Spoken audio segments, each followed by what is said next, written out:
kabeshi, nilagay na po natin itong dahon ng kamote. So yung tuna pong kumuha, mainit honey. Thank you po. You're welcome. Wow. Everything Still hot. Still hot, babi namin. Yummy. Dandahan, Buffy. Loli.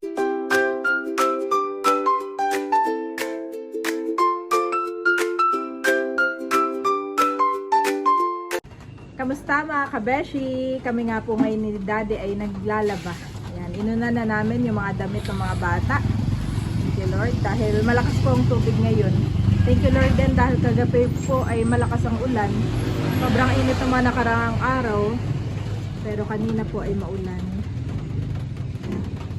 Lamit na po ito ng dalawa.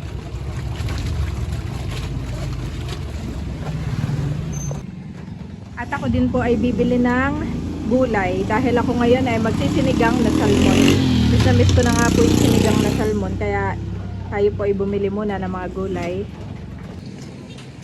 May kangkong po kayo? Kangkong? Ah, ito pala. Ah, ito na lang kaya.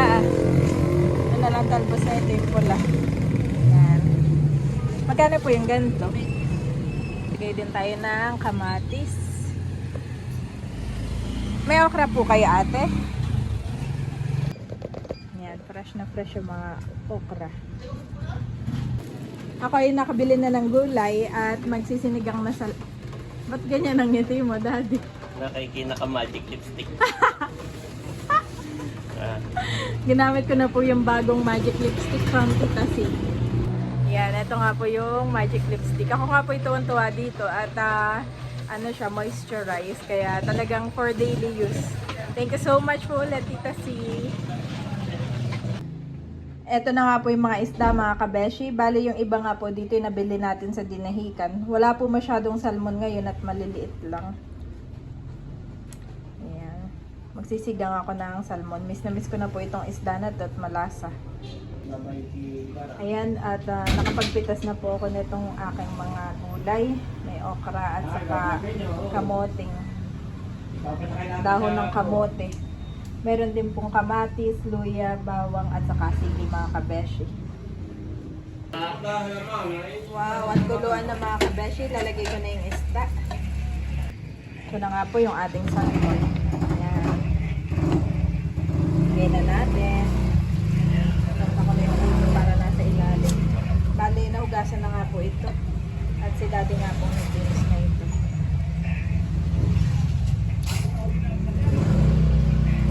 Parang kulang yung tubig mga kabeshi. Akin na lang dadagdagan.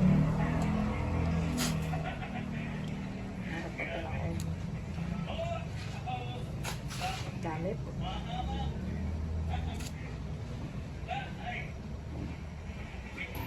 Ayan at dinagdagan ko na ng sabaw. Bali, ilalagay ko na rin po itong okra. Saka itong siling haba.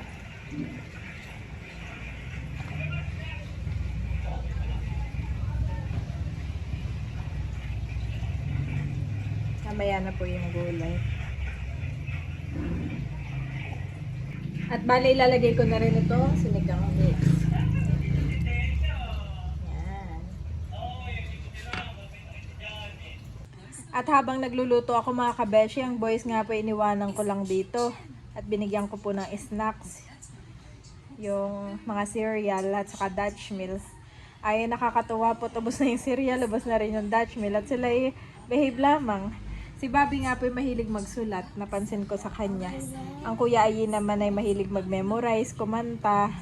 Two different talaga sila, qualities. Ang aming mga babies.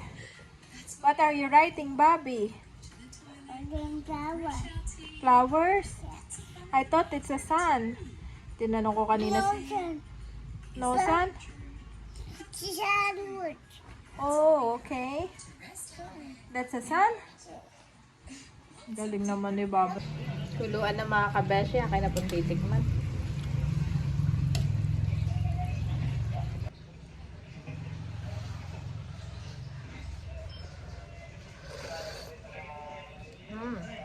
Sarap na mga kabeshi.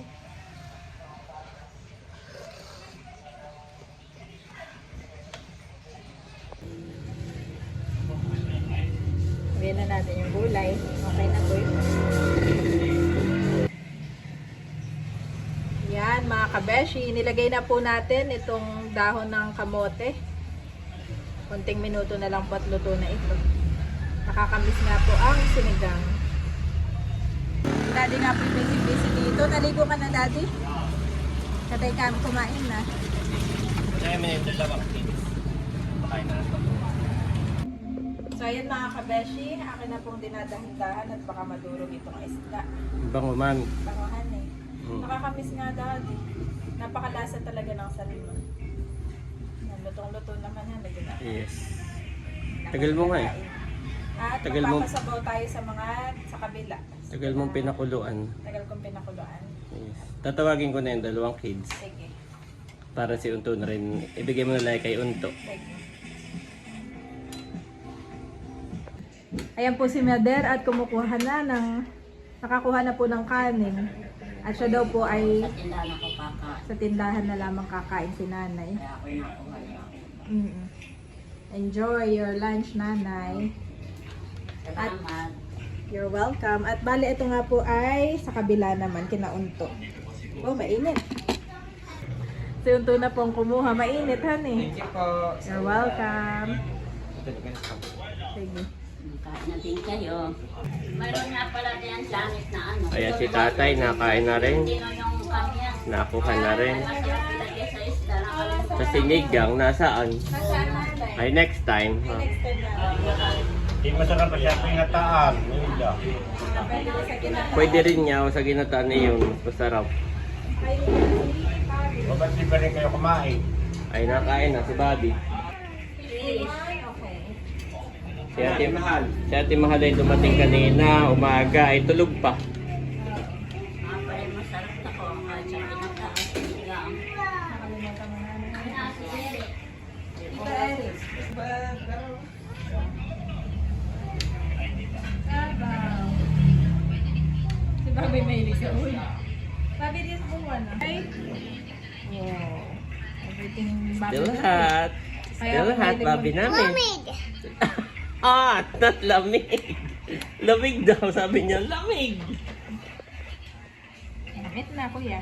Asa si kuya? Galing naman ng Bobby Kuya, ay, namin. namin. Don't eat that inik, Bobby. Oh, mami, manghang yan. Ah, That's this one silly, that's silly. This one, Bobby, this one. Ay, This one is Bobby. yan yung ano tatay. Yan, that's Bobby. Sarap, Bobby. Makain ko yung mag-isa. Wow. Ay, ito yung ginahin nga. Oo, mamaya namin ano yung tatay ang dinaing ibilad. Ibibilad, tatay. May ating bagayan. Wala pa, lalagyan Wala ng pa, asin. tatay. Asin at suka. Hinugasan ng kahapon at iniwa. Puro suka, puro gulay lang ang kanyang Favorite. tinitira ni Bobby.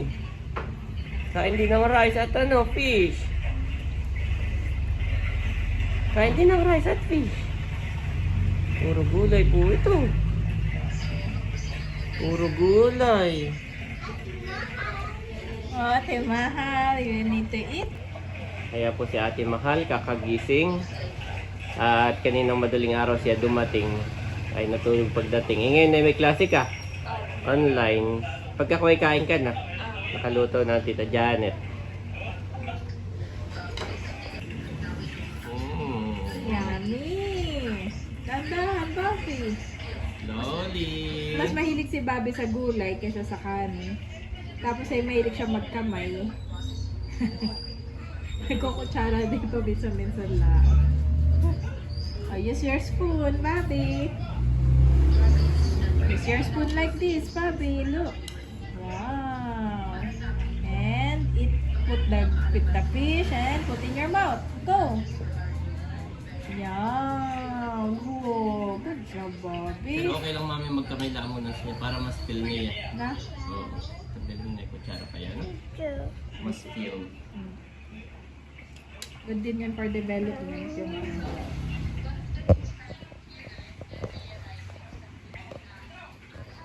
Yung sana pumigop na sabaw ni Bobby. Sabaw? Bola. Harap na sabaw, Bobby? Yes? Sarap na sarap po yan sa sabaw. favorite gulay, sabaw, fish. Gusto niya pati siya na lamang ang magsasabaw. Ate po ay kumakain na din. Sarap. Nakakamiss. Fresh. Fresh na.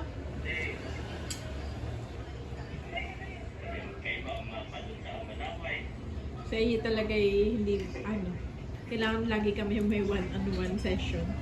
Si Andres po talagang, magkaiba talaga sila ng karakter. Si Bobby, ubos na yung gulay. Oo. Jesus said, "Let the little children come to me, and do not hinder them, for the kingdom of heaven belongs to such as these." Matthew 19:14-9.